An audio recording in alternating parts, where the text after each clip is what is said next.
اللہ کا خوف ہے، عمل تنزیل کے مطابق ہے، جو اللہ کی رضا ہے اس پر راضی ہونا، اور قیامت کی فکر۔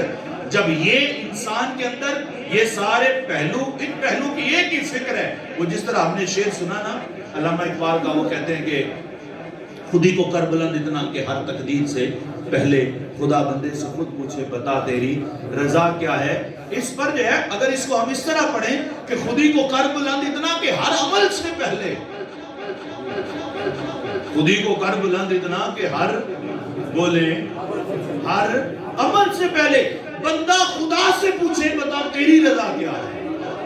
یہ تقویٰ ہے کہ انسان جو بھی عمل کرنے لگے، جو بھی انسان حرکت کرنے لگے، انسان جو بھی ارادہ کرے تو سب سے پہلے پوچھے پروردگار تیری رضا کیا ہے، میرے پروردگار بتا تو کیا چاہتا ہے۔ مطلب کیا ہے کہ انسان کے اندر یہ فکر پیدا ہو جائے کہ انسان جو بھی عمل کرنے لگے، پہلے جو ہم پوچھے قاری صاحب استخارہ کر دیں جی، بچے کی شادی کرنی ہے، استخارے میں کیا ہوگا؟ کسی ایکسپرٹ سے جو ہے وہ آپ رائے لے لیں۔